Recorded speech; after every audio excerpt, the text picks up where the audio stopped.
avocat nanga Yesu yoleyo nelakanga ofana pembeni ya papa okata makambo nanga. Écoutez ce que le Seigneur... Là maintenant, je commence mon enseignement. Alléluia. Voilà. Là maintenant, je commence. Deuxième parole de Jésus sur la croix. Luc chapitre 23, 43. Jésus lui répondit, je te le dis en vérité, aujourd'hui tu seras avec moi dans le paradis. Oh, je te le dis la vérité aujourd'hui, non demain, mais aujourd'hui. Est-ce que quelqu'un peut dire aujourd'hui c'est le jour de mon salut? Aujourd'hui c'est le jour de mon salut. Oh, c'est vrai, votre salut c'est aujourd'hui? Église, faites très attention. C'est comme ça qu'on nous a fait gommer des choses. Un enfant de Dieu, il faut toujours être, comme on dit, regarde. Il y a un dans cette assemblée, il s'appelle le frère Bayama. Lui, il ne répond pas à n'importe quoi sans avoir vérifié. Lui, il est comme ça. Quand tu lui dis quelque chose, même dans l'assemblée, avant de répondre, il te regarde déjà. Il analyse la parole, après il répond. Hein? Voilà. Le salut, c'est la délivrance. Le salut, c'est pour celui qui croit. Depuis le jour où tu as reçu le Seigneur, tu as accepté le Seigneur. Tu as été entré dans le chemin du salut. Hein? Mais sauf que le salut, il faut l'entretenir. Il peut t'arriver que tu tombes. Mais cela ne veut pas dire que tu as perdu le salut. Parce que le salut, on ne le perdrait jamais. Amen.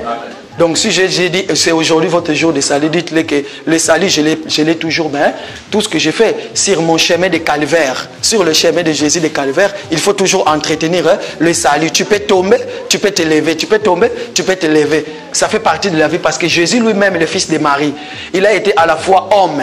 Il a subi ça. Il a transporté la croix. Or que la croix veut dire que la malédiction, le péché, à un moment il tombait, à un moment il se levait. Donc ça veut dire que moi aussi, je peux tomber, mais ça ne veut pas dire que je suis devenu païen. Surtout, il faut faire très attention, frère. Devant un païen, quand tu tombes, toi tu t'es repenti, mais le païen, il va toujours te le rappeler. C'est comme ça. Il va toujours te rappeler que maman Nicole, tu étais tombée. Voilà, regardez maintenant. Il va dire, aujourd'hui tu seras avec moi sur le paradis. Frère Papi, le même verset, Luc 23, commencez à partir de 29. Écoutez maintenant, qu'est-ce qui a poussé que le Seigneur puisse dire à cette personne que aujourd'hui tu seras avec moi au paradis. Écoutez bien. Luc 23, 29. Luc 23, à partir de 39 à 43. L'un des malfaiteurs crucifiés l'injuriait, disant, ne tue pas les Christ, sauve-toi toi-même et sauve-nous. Mais l'autre les reprenait et disait, ne crains-tu pas Dieu, toi qui subis la même condamnation? Pour nous c'est justice, car nous recevons ce qu'on méritait, nos crimes, mais celui-ci n'a rien fait de mal. Et il dit à Jésus, souviens-toi de moi quand tu viendras dans ton règne. Alléluia. Amen. Voilà. Après nous allons aller phrase par phrase. Hein? Pour la bonne compréhension, comme on dit en français, les phrases complètes, donc sujet, verbe et complément. Donc nous allons. Écoutez une chose. Merci frère. Merci. Écoutez une chose. Ces messieurs, on l'appelle tous de qui? Malfaiteurs, n'est-ce pas? Parce qu'il y avait deux malfaiteurs sur la croix de Jésus. Jésus était au milieu crucifié avec deux personnes. Il y a l'autre qui va se manquer du Seigneur, qui va se manquer de Jésus. Pendant qu'il va se manquer de Jésus, regardez. Sachez-le que si le Seigneur vient aujourd'hui là, tout de suite là, même si tu n'es pas baptisé, mais tout dépendra de la disposition de ton cœur si tu veux aller au ciel. Nous avons le baptême à la fin du mois. Mais avant le baptême, si le Seigneur vient et que toi, tu as la disposition de ton cœur, il est prêt pour entrer au ciel. Et c'est lui qui a reçu le baptême pour vous dire que le baptême ne sauve jamais. Pour que tu sois un enfant de Dieu, oui, pendant que nous sommes sur la terre, il faut accomplir, il faut marcher par rapport à la doctrine. Il faut être baptisé. Tu es baptisé, mais sache-le que le baptême ne te ramènera pas au ciel. Parce que nous avons déjà vu, même dans cet évangile, je peux même vous témoigner quelqu'un qui a reçu le baptême, il a été baptisé, il a été dans la joie, on a prié pour lui, on sentait vraiment que lui là c'est très bien. Mais aujourd'hui, il n'est plus là, il réunit même la parole qu'il avait reçue. Est-ce que cette personne-là, si le Seigneur vient aujourd'hui, que la grâce de Dieu soit sur lui. Mais il a reçu le baptême. D'ailleurs, il a commenté son baptême. D'ailleurs, même quand le docteur Roger lui trempait dans l'eau, il était dans la joie. Il était partout, en Belgique, il était à l'église, il était ici, il prêchait, il posait plein de questions. Mais aujourd'hui, il prie à l'église des Noirs. Je ne mens pas, je dis la vérité. Même sur son page Facebook, vous voyez, il est dans une équipe avec un Lubanzadio, je ne sais pas quoi, qui récupère des statues, je ne sais pas, africains qui ont été vendus, je ne sais pas quoi. C'est comme ça, mais il a été baptisé. Maintenant, regardez. Ce Messie-là, il est sur la croix. La Bible nous présente ce Messie-là comme un malfaiteur. Mais laissez-moi vous dire qu'il n'est plus malfaiteur. Voilà pourquoi j'avais dit que si un enfant de Dieu, tu tombes dans le péché là où il y a les païens, sache-les qu'ils vont toujours t'appeler des païens. Mais nous, poussés par la révélation, nous disons que ce Messie n'est plus malfaiteur, c'est notre frère. Est-ce que quelqu'un peut dire c'est notre frère? Parce que les jours où nous partirons, nous allons lui voir là-bas. Il ne faut plus lui appeler des malfaiteurs. Le malfaiteur, c'était son identité passée. Le présent, maintenant, il n'est plus malfaiteur. Pourquoi? Parce qu'il a reçu les paroles du Seigneur. Le Seigneur lui a dit, toi là, aujourd'hui, non demain, si tu veux voir ma grâce, il faut que tu changes ton nom et ta vie. La personne, après avoir écouté ce que l'autre va dire, poussé par le Saint-Esprit, regarde ce qu'il va dire. Pourquoi tu lui dis ça? Nous subissons ce que nous avons mérité. Mais lui, il est innocent. Frère Papi, on peut le relire encore, s'il vous plaît? On peut le relire encore? Oui. L'un des malfaiteurs crucifiés. Pardon, maintenant nous allons dire un de nos frères à la place du malfaiteur. Un de nos frères, papa, sachez que le Seigneur vous bénisse. Allez-y, papa. Papa, s'il vous plaît, dites-le un de nos frères. Oui. Dis un de nos frères, s'il vous plaît, parce que lui, il est mon frère. Allez-y, papa. L'un de nos frères crucifiés l'injurier, voilà, disant, ne tue pas les Christ. Non, pour l'autre. Pas pour lui, pour l'autre. Lui là, notre frère les prenait. Non. Mais notre frère les reprenait. Voilà. Voilà. Et disait, ne crains-tu pas Dieu, toi qui subis la même condamnation?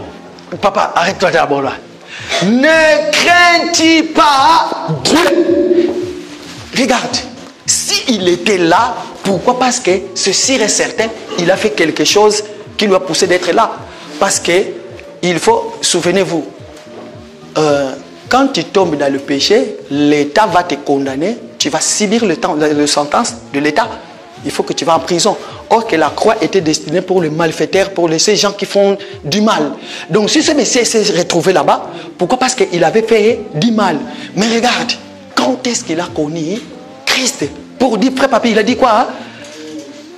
Mais notre frère le reprenait et disait, ne crains-tu pas Dieu?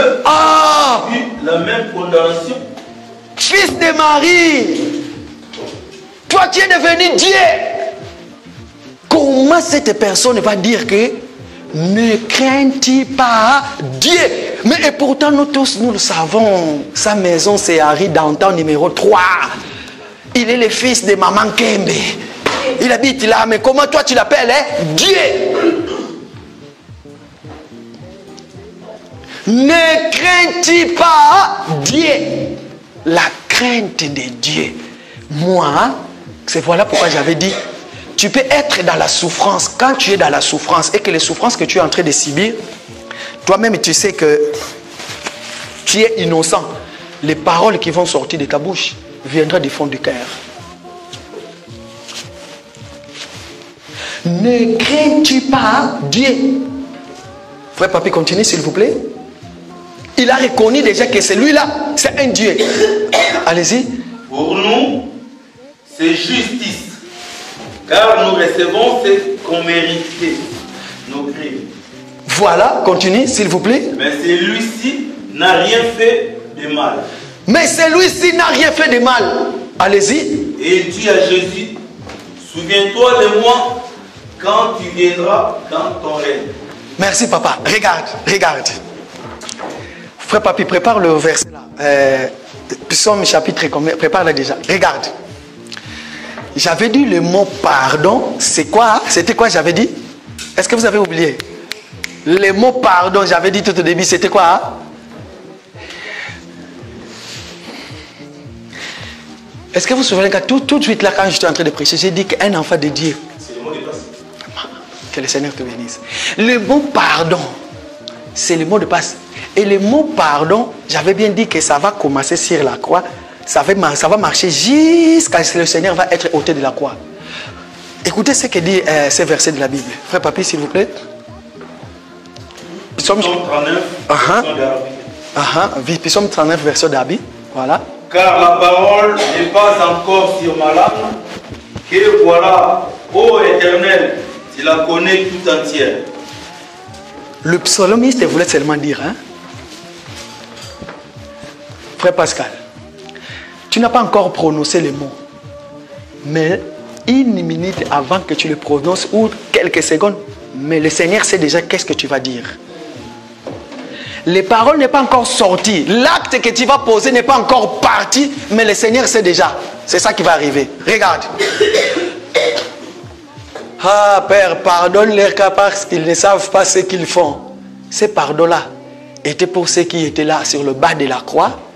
Et cette parole-là était aussi pour celui qui était sur la croix. Voilà pourquoi nous disons, quand le monde dit, je n'ai jamais vu un homme qui passait près de la croix et restait. Si tu passes près de la croix, tu seras toujours le même. Mais je n'ai jamais vu un homme qui passait par la croix. Ce monsieur était passé par la croix. Hein? Il est passé par la croix. Et le Seigneur savait ce qu'il va dire. Le Seigneur avait déjà précipité sa pardon. Comment? Le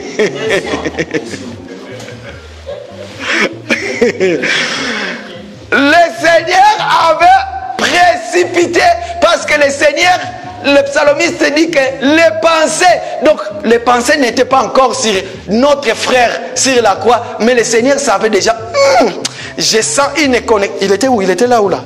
Il était là, hein? Hein? Oh Éternel, ta droite.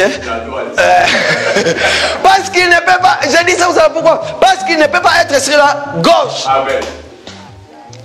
Quand le Seigneur était sur la croix, il a senti la connexion. Il a dit, c'est lui-ci, il a reçu le vrai baptême. Son baptême, c'est sur la croix. Ça, c'est le vrai baptême, le meilleur baptême. C'est lui qui passe sur la croix. Il n'est plus le même. Sa vie a changé. Ça, c'est le vrai enfant de Dieu qui mène une vie de sanctification, parce que la mort sur la croix, ça veut tout simplement dire le Seigneur est allé sur la croix.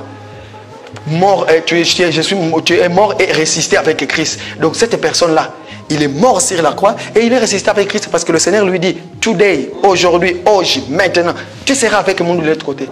Et le Seigneur regarda déjà que lui là, il va demander pardon. Il faut que je précipite le pardon pour lui, parce que si je ne le fais pas, il n'entrera pas.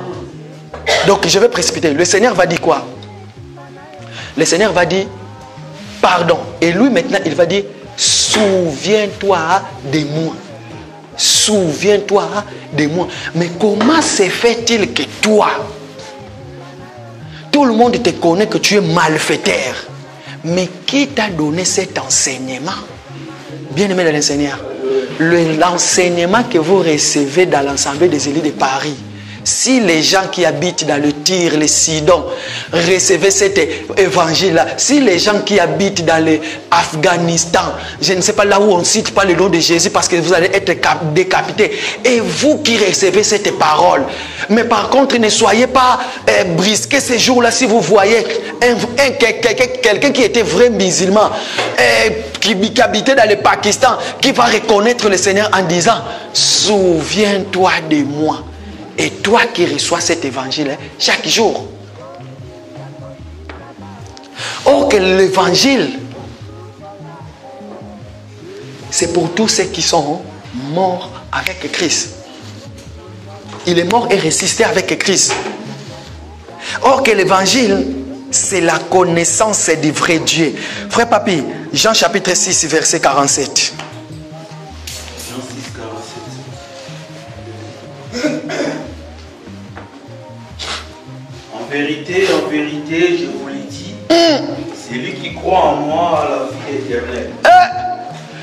Donc tout est résumé dans la croyance. Parce que cette personne il va reconnaître, il va dire, Seigneur, souviens-toi de moi. Maintenant Jésus va lui répondre, Jésus va lui dire, en vérité, celui qui croit à moi, quoi? À la vie éternelle. Maintenant, la vie éternelle, c'est quoi? Frère Papi, Jean chapitre 1er, 1 Jean 5, 13, s'il vous plaît. 1 Jean 5, 13. Je vous ai écrit ces choses, afin que vous sachiez que vous avez la vie éternelle. Vous qui croyez au nom du Fils de Dieu. Écoutez, or la vie éternelle, que les gens connaissent que tu es le vrai Dieu. C'est toi, le Seigneur. Maintenant, regardez ce que le Seigneur dit. En vérité, hein, sur la croix, je vous ai écrit ces choses. Pourquoi? Parce que toutes les choses dont nous parlons, le source vient de la croix. Bien-aimé dans le Seigneur, le Seigneur te dit, en vérité, la vie éternelle. Et que tu confesses. Regarde. Quand la Bible dit que le royaume des cieux, ce sont les violents qui s'en emparent. Est-ce que vous avez remarqué la violence de notre frère autrefois, qu'on appelait malfaiteur? Quelle violence! Le bus est prêt pour partir. Il arrive en dernière, si je peux dire ça. Mais regarde, on fait descendre des milliers de gens pour que pour lui, qu'il puisse prendre la place. Bien-aimé dans le Seigneur, il y a un verset dans la Bible qui dit, je ne sais pas, je me souviens, je crois que c'est dans le livre d'Ésaïe ou Psaume toujours, il y a un verset qui dit que les justes sont enlevés mais personne ne prend garde. Bien-aimé dans le Seigneur, sachez-le que si le Seigneur ne vient pas, aujourd'hui ou demain, mais beaucoup vont nous précéder. Beaucoup vont y aller. Pourquoi? Parce que leur cœur, leur façon de voir les choses, peu importe quelles souffrances, peu importe ce qu'ils sont en train de endurer, mais sache-le que toi dans ta vie de tous les jours, c'est que tu dois dire, Seigneur, en entrant dans le monde, tu as pris un corps. On t'a appelé le fils de Marie, Jésus. Tu as subi tout ce que nous avons subi. Regarde aujourd'hui, moi, dans ma vie, ce qui m'arrive, tu connais ma foi. Alors que la Bible dit dans le livre de Philippiens qu'aucune tentation ne peut survenir sur vous qui est plus au-delà de votre croyance. Sachez-le que tous les problèmes qui t'arrivent dans ma vie, dans ton vie, frère José, ta croyance à toi, le Seigneur les connaît, il les sait. Si tu tombes, sache-le que tu es tombé volontairement. Mais tous les problèmes qui t'arrivent dans la vie, ce verset-là dit ainsi, le Seigneur ne peut pas laisser que tu sois tenté au-delà de ta croyance, au-delà de ta force. Donc ça veut tout simplement dire que tout ce qui m'arrive moi, ton frère, ça veut tout simplement dire que si je tombe, je suis tombé aussi volontairement. C'est comme il y a un frère qui nous a prêché autrefois ici. Je me souviens plus si c'est frère Papi, frère Pati. Il nous a dit, imaginez, tu as pris la femme d'autrui pendant que toi aussi tu es marié. Tu es allé avec à l'hôtel, tu payes aussi l'hôtel et tu entres aussi. Tu vois les étapes. Est-ce que tu n'étais pas interpellé? La conscience. Là où tu travailles, est-ce que tu n'as pas pris le temps de te dire que non, tellement je travaille ici, si je prends ça, parce que chaque fois je le vois là, c'est aujourd'hui je vais le prendre, je vais ramener dans ma maison. Sachez que demain, la chose, tu le vois chaque jour, il est là. Personne ne te le demande. Mais essaye de le prendre, ramène-le dans ta maison. C'est demain qu'on va te poser la question. Mais il y avait... Bien-aimé dans le Seigneur, tous les mal que nous faisons ici sur terre, sachez-le que tu peux te trouver du plaisir dans ce que tu fais. Mais, surtout pour ce qui concerne les mensonges, personne ne ment une seule fois. Si tu mens aujourd'hui, je te pose la question. Frère José, c'est toi qui as fait ça? Non, ce n'est pas moi qui ai fait ça, tu as menti. Mais sache-le, il faut la confirmation. Il faut la confirmation. Nous disons que nous prêchons la loi et les prophètes. Le diable aussi, il a à lui. Pourquoi? Parce qu'il faut que tu confirmes ton mensonge. Il viendra un moment où la chose va se répéter. Tu vas le confirmer encore. Non, ce n'est pas moi qui ai fait ça. Nous sommes les enfants de Dieu. Nous sommes en train de vivre les temps de la grâce. Oui, les temps de la grâce, mais laissez-moi vous dire que le temps de la grâce ne veut tout simplement dire que nous pouvons faire tout ce que nous voulons. Nous devons aussi reconnaître notre état. Que moi, je suis un pécheur. Seigneur, aide-moi de ne plus tomber dans le péché. Aide-moi de marcher par rapport à ta volonté, à toi. Par contre, je sais qu'il y a des tribulations qui viendront. Le Seigneur lui-même dit, vous aurez des tribulations et des tribulations sur terre. Mais prenez courage, car moi, j'ai vaincu le monde. Quel genre de problème de ta vie qui te dérange et que le Seigneur ne peut pas donner la solution à ces problèmes-là? Le problème, c'est quoi? L'homme ne savent pas se situer. L'homme ne savent pas où il est. Vous savez pourquoi? Quand le problème est là et que tu pries, tu ne vois pas le secours de l'Éternel. Ne dites pas qu'il n'est pas là où il n'existe pas. Mais j'ai pris, il est où Dieu? Mais pourtant l'autre est sur la croix. Après avoir, vous savez, le Seigneur ne pouvait pas lui pardonner s'il n'avait pas subi ce qu'il avait subi. Notre frère de la croix, s'il n'avait pas subi ce qu'il a subi, le Seigneur n'allait pas lui pardonner. S'il était toujours courageux et qu'on ne l'a pas frappé, il n'était pas crucifié, le Seigneur n'allait pas lui pardonner. Pourquoi? Parce qu'il n'a pas subi la souffrance de la croix. Mais le Seigneur l'a pardonné. Pourquoi? Parce que les paroles qu'il est sorti de lui venaient du fond de son cœur après avoir subi la souffrance. Après avoir subi l'humiliation, crucifié, condamné. C'est à ce moment-là que le Seigneur va lui pardonner. Et toi aussi, tel que tu es là, tu dois te dire que moi, Seigneur, regarde ce que je suis en train de subir. Pourquoi tous? Si tu veux suivre Jésus, tu dois que chacun amasse quoi? Sa croix. Or que la croix c'est quoi? La croix c'est l'humiliation, maman Nicole. La croix c'est ça. Quand tu ramènes ta croix, tout ce que tu veux faire, mais Seigneur, ah frère Mouloso, mais pourquoi ça arrive toujours à moi? Et pourtant Seigneur, tu me connais quand j'étais encore dans le monde, hein? Tu me connais très bien. Seigneur, pourquoi moi tu m'as appelé dans cet évangile?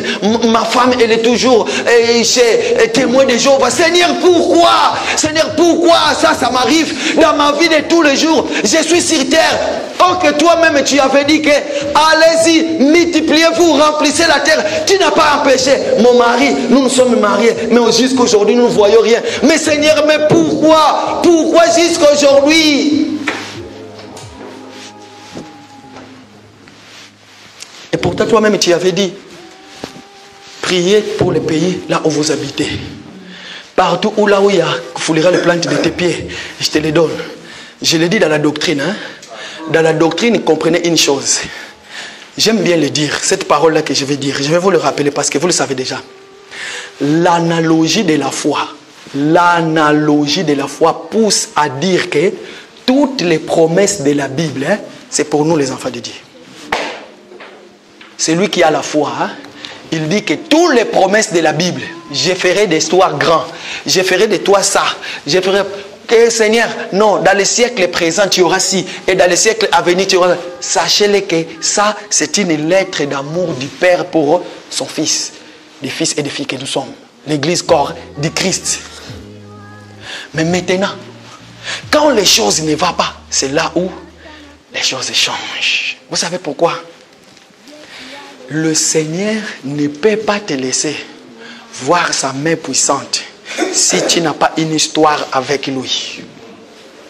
Frère José, si tu n'as jamais témoigné Dieu dans ta vie, sache-le que le Seigneur, comme il n'y a pas encore l'histoire qui peut bouleverser ta vie, qui peut bouleverser ta philosophie, sache-le que le Seigneur n'opérera pas de miracles.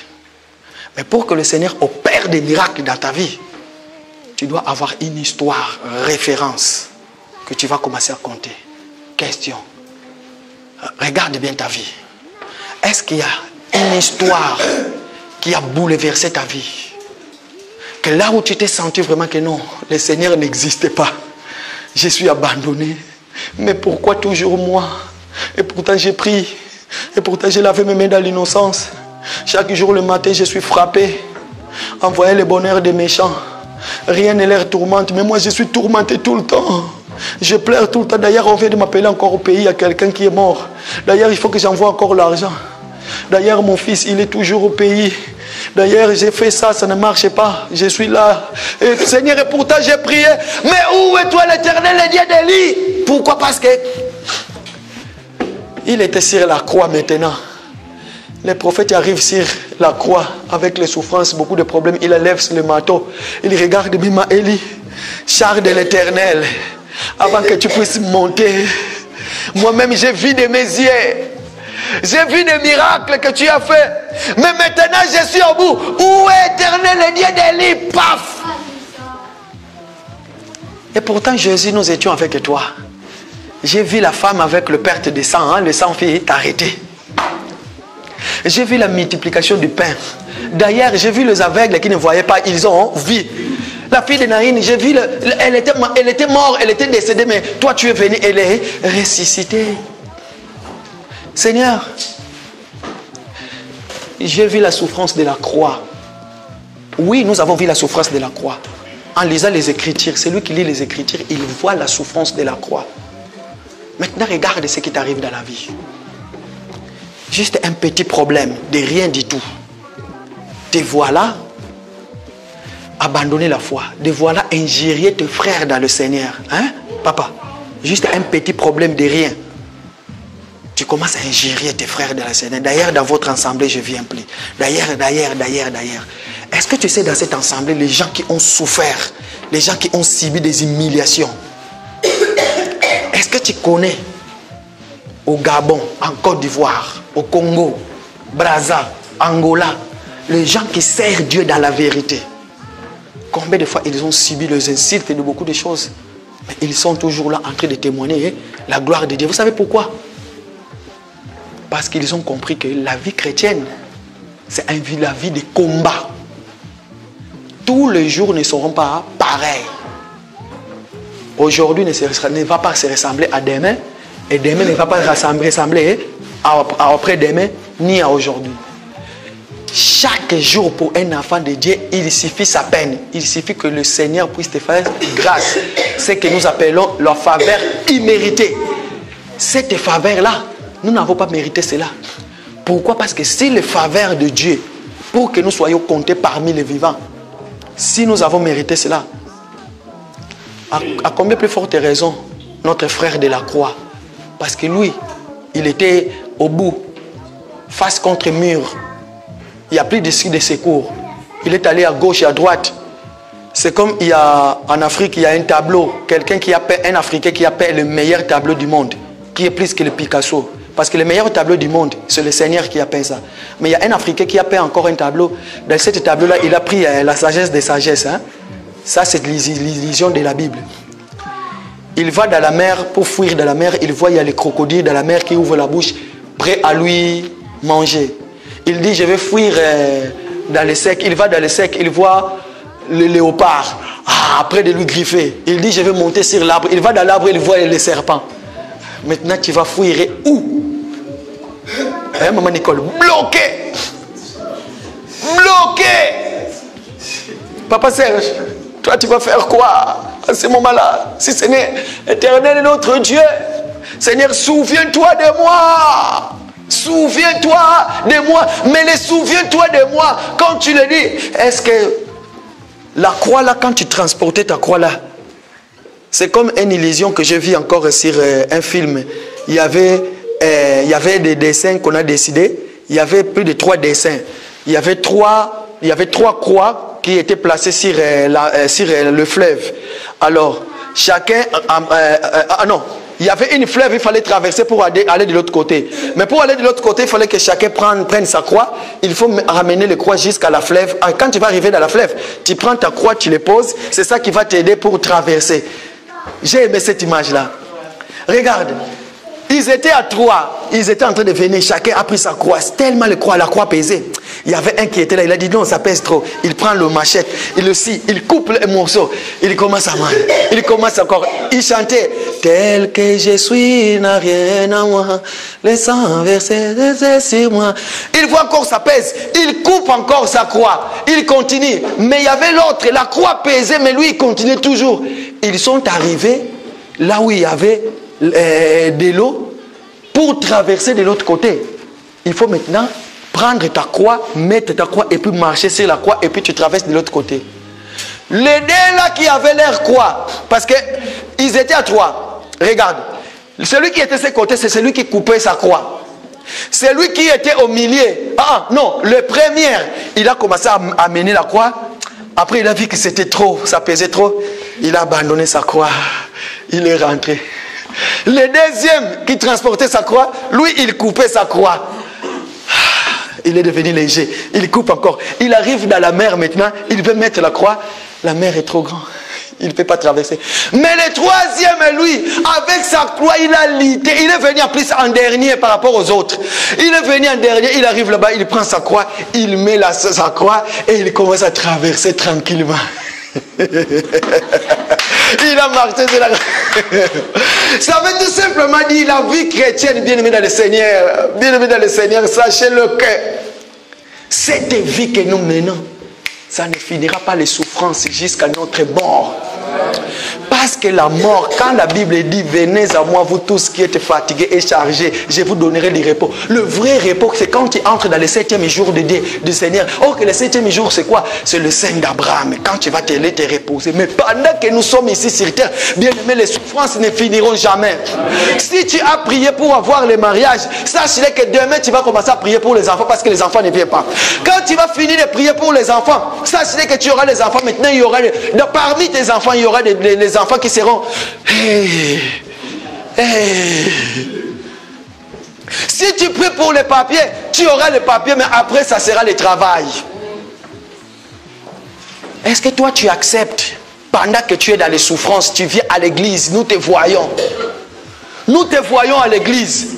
Et quand maintenant, la petite requête que tu as fait, qui est normale, le Seigneur va te le donner, est-ce que c'est ça qui va te faire fuir encore l'église? Ne vous glorifiez pas. Que le Seigneur vous bénisse, vous qui venez à l'église, même s'il y a des problèmes. Maman, que le Seigneur te bénisse. Maman, que le Seigneur te bénisse. Papa, que le Seigneur te bénisse. Parce que, maman, tu sais pourquoi? Advienne que pourra. Vous vous êtes dit, moi, il n'y a rien qui peut me séparer de Dieu. Dans mes souffrances, je vis la face du Seigneur. Dans les bonheurs, je vis la face du Seigneur. Qu'est-ce qui me reste encore? Y a-t-il un problème? Y a-t-il quelque chose qui peut faire de moi que je puisse oublier le pardon du Seigneur sur la croix et que je ne puisse pas confesser et que le Seigneur puisse me dire regarde, maintenant tu as beaucoup souffert, mais je te dis aujourd'hui, dans le siècle présent déjà, ce qui te dérange là, c'est fini. Et dans le siècle à venir, tu entreras dans le repos. L'évangile que nous prêchons, aujourd'hui, on peut nous dire que dans cet évangile, nous ne voyons rien. Mais sachez que cet évangile que nous prêchons, la Bible dit, la foi, pour parvenir au miracle, pas un miracle, mais au miracle, au pluriel, il faut que ton oreille soit circoncis. Lorsque ton oreille est circoncis, c'est à ce moment-là tu peux dire que la foi vient de ce qu'on entend. Et lorsque tu écoutes, en ce moment-là, le miracle peut s'opérer dans ta vie. Voilà pourquoi nous prions lorsque nous prions, nous disons oui, le Seigneur peut tout et rien n'est impossible à lui. Pourquoi? Parce qu'il est l'homme de dernière minute qui peut dire que aujourd'hui, tu seras avec moi au paradis. Que le Seigneur bénisse sa parole. On se met debout, s'il vous plaît.